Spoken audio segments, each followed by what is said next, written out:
From the Paris of the Midwest, this is your Daily Detroit. I'm Jer Stays, and today, well, we've got a lot to do on this January 26th, 2021. Have you ever seen those bright lights in the clouds coming from Canada? Turns out there's an interesting story behind them. Planet Detroit's Brian Allnut joins me to talk about the midnight sun on the other side of the river, what's happening, what can be done, and what can we learn from them. But we'll get started catching you up on some stories around town you should know about. Let's begin with the pandemic numbers. The state reported nearly 1,500 new cases of the virus on Tuesday afternoon, along with 79 adjusted deaths.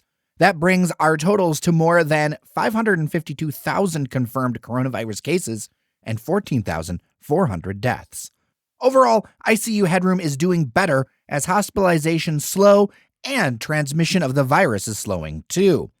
The positive test rate is down to just over 6%, near that magic 5% number where experts say we'll have more of a handle on what's happening. 6% of Michigan residents have had their first vaccine shot, and just over 1% have had the second.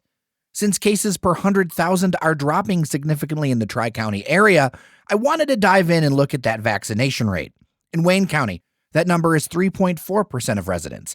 Macomb, nearly 5%, and Oakland County is at 6.5% of residents with their first vaccine shot. And finally, there are a number of Detroit restaurants that have been cited for indoor dining violations since the 15th of January, including some well-known names. Honest John's, Pow, She-Wolf, Takeout Hookah, Stoney's Lounge, Annabelle Salon, Glamorous Event Space, and Ultimate Sports Hookah all have court-pending actions according to the city of Detroit.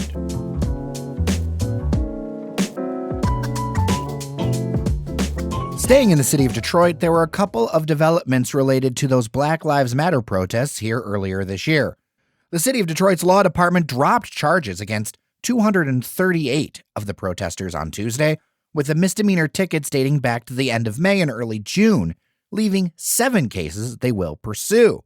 In the same day, the Detroit City Council, by a 5-4 vote, allocated $200,000 to the legal effort to countersue Detroit Will Breathe activists for being, quote, part of a civil conspiracy to damage property and harm police officers, unquote. City Council President Brenda Jones, as well as Janae Ayers, Roy McAllister Jr., Andre Spivey, and Scott Benson voted for the funds.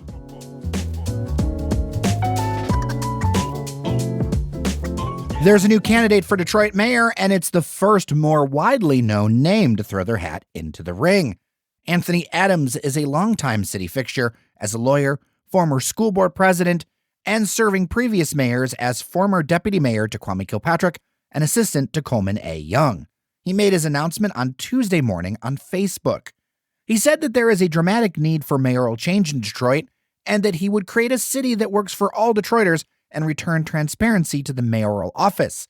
In his announcement, Adams made strong statements against the current mayor, saying that Duggan would run the city off a financial cliff and back to emergency financial management. Of course, these are the claims that he made. For voter information purposes, I'll put a link in the show notes to the Adams campaign website. Other filed candidates include Maya Jones and Cheryl Webb.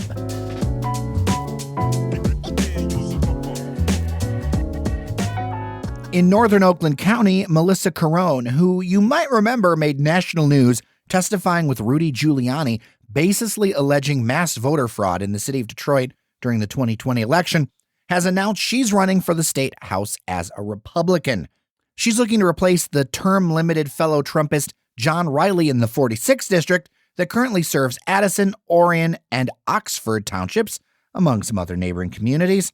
Of note, many state house and senate districts will change for 2022 due to a nonpartisan redistricting process put in place thanks to a voter initiative. So it's not clear which district exactly she'll be living in next cycle. Or, well, any of us really. We'll know that when the maps are adopted this November, and we'll surely do an episode that deep dives into this redistricting process sometime this year. Before we get to our feature conversation, thanks to Bob for upping his pledge at patreon.com/dailydetroit. Your support is crucial for keeping this whole project going.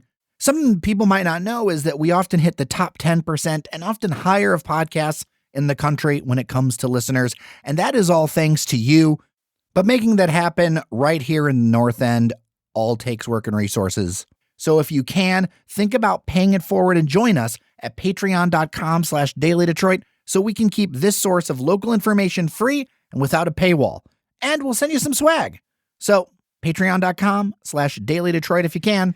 All right, on to the next thing. Joining me virtually is Brian Allnut from Planet Detroit. Welcome back to Daily Detroit. Good to be here. Absolutely good to talk to you. You're one of the top people that I think about whenever anything environmental happens. And specifically, this one is a phenomenon that I've witnessed myself. I was on a trip downriver. I was near the Rockwood area. I was near the waterfront, and I saw these giant lights across in Canada. And I went, what in the Sam hell is that? And then, lo and behold, a little while later, the article on Planet Detroit appears. Detroit's Midnight Sun, How Canadian Greenhouses Could Endanger Detroit River Migratory Birds. First off, what is happening on the other side of the river? So the area around Leamington, Ontario has been a major center for producing tomatoes and other vegetable crops for years. But then in the last couple of years, legal cannabis has come online too. And so that's created a huge market. But then that's also combined with increasingly cheap LED lights. And so people are putting a lot more acreage under greenhouse glass or plastic or whatever it is. And then they're increasingly lighting it too to increase production. So there are almost 3,000 acres of greenhouses in Leamington now, with hundreds of millions of dollars more in development. And as that stuff's come online, it hasn't really been regulated that well in terms of light and also odor escaping those greenhouses. You know, people on that side of the border and this side of the border are kind of playing catch up on all of this to try and get a handle on the situation. From your reporting, how far away can this be seen? Well, it seems like it can at least be seen 30 miles away, although potentially farther. Some of the people who I was hearing from are over here on the east side of Detroit, and it's about 25 miles as the crow flies from Leamington. And that is similar to what I've heard reported elsewhere. Like in Wapakoneta, Ohio, there are a lot of greenhouses, and people have been reporting that they can see those lights from about 25 miles away. You know, it's a couple things that are helping broadcast this light. First, it's just the huge conglomeration of greenhouses. Some people have said that this is the largest greenhouse installation in North America. And then also it's the weather. You notice that you see these a lot more on cloudy evenings because the clouds seem to bounce the light and broadcast it further, where if it's a relatively clear sky, you don't necessarily notice it as much. Well, and if we're noticing it, obviously animals are noticing it.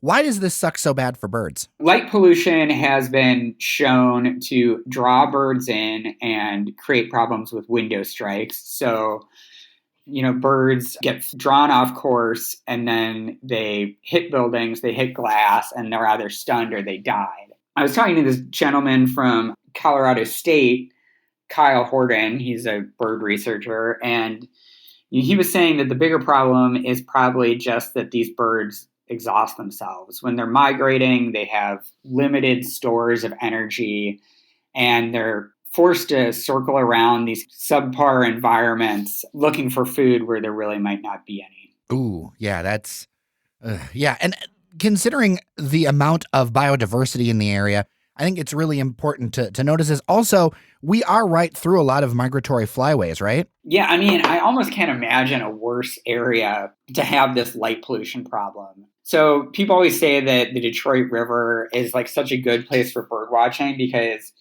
two of the four major flyways, the Atlantic and the Mississippi flyways, kind of overlap here. And, you know, those can vary from year to year, but as a general rule. So you have a very high diversity of birds migrating through the area, kind of following the Detroit River.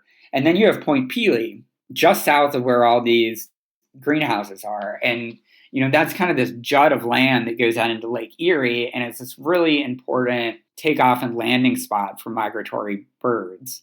And in general, migratory birds have declined by about a quarter in the last 50 years. So we're seeing really, really significant declines. And as someone from Detroit Audubon told me, birds use the moon and the stars to help orient themselves. So when you put this sort of light pollution up in the air, you're really messing with their ability to make those migrations while also drawing them into areas, either, city centers or just acres and acres of greenhouses where there's not going to be adequate food. Stereotypically, it is talked about how Canada tends to be a little bit more progressive than America when it comes to environmental regulations. Do you have any insight on how Canada missed the ball on this one? I don't know. I'm sure that's a somewhat complex question, but reading the reporting from that side of the border, it seems like a lot of people were just kind of surprised that this got out of hand as quickly as it did. And I think, it's something you sometimes see with these emergent technologies where the regulation is just always playing catch up. People don't realize how big the problem is going to be.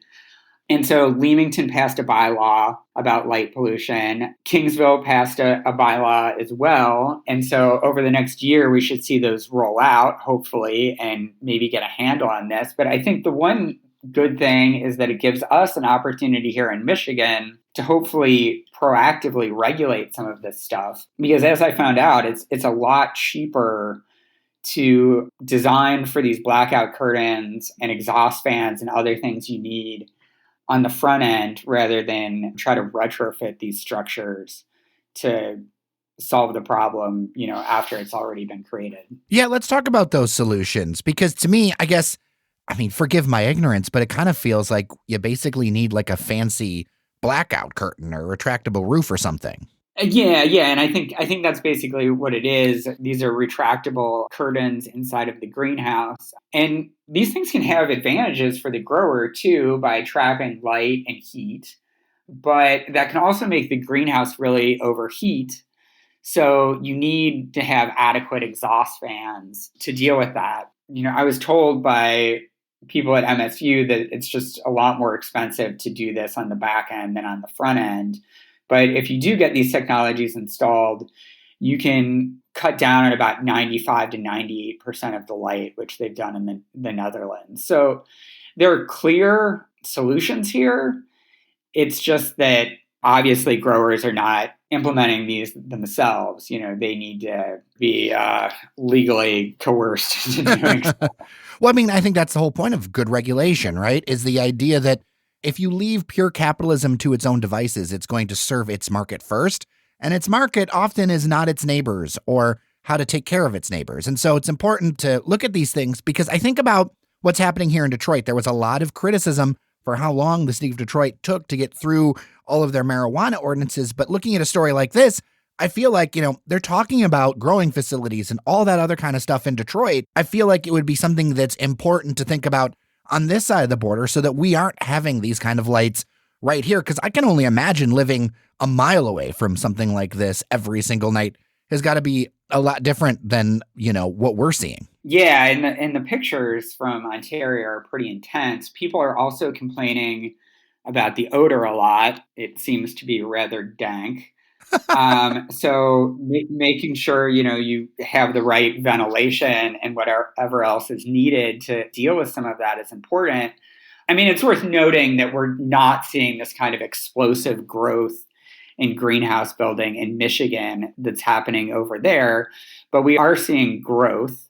And when these greenhouses come in, they're usually pretty big because, it's big companies that are making moves in this economy. I think it's something we definitely need to be paying attention to. There are some benefits to having these kinds of operations as well.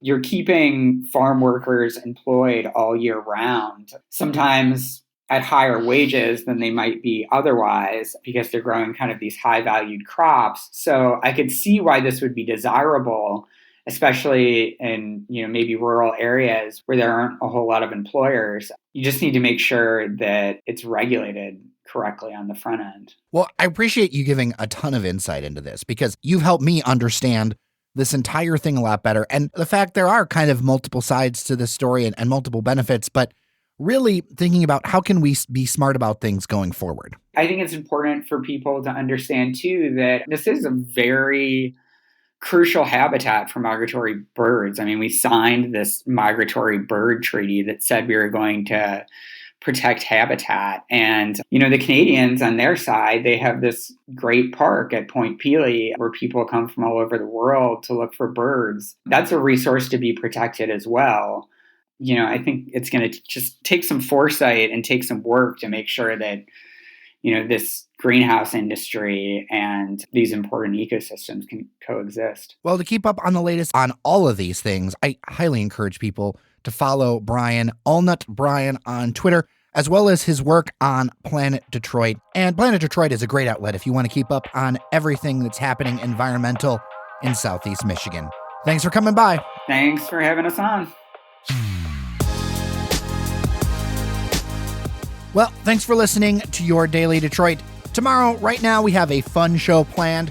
We're going to talk about luminarias in Southwest Detroit, how to help women veterans, and I think do some updates on what to know and where to go around Metro Detroit.